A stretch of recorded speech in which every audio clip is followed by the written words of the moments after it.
Don tam sui lung leng in run katlir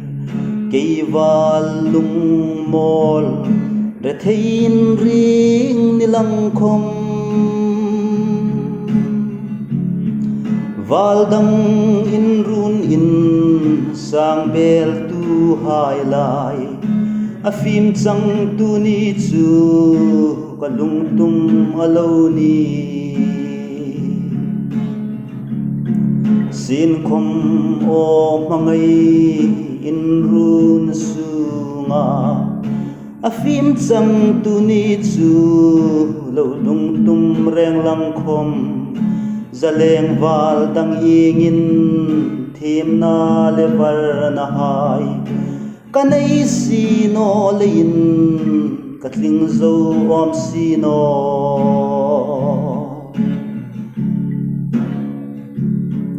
thang van sang si ar hai sui lung rolin an leng dil dil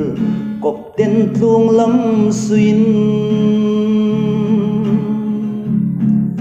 si ar ingin di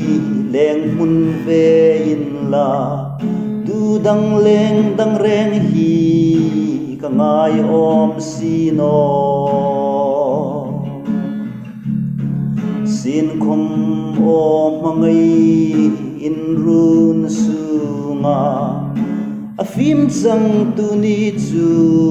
lo lung tum reng lang khom zaleng wal dang ingin thim na levar na hai kanai sino lein katling zo om sino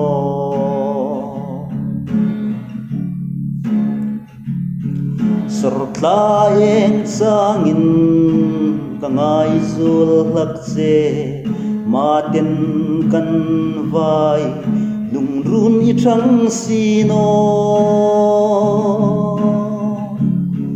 sak mel darang in tong in la chu kalung leng hi triu sum angin let kirati sin khom o mangai in run sunga afim chang tu ni chu lo lung tum reng lang khom zaleng wal dang ingin thim na levar na hai kanai sino lein katling zo om sino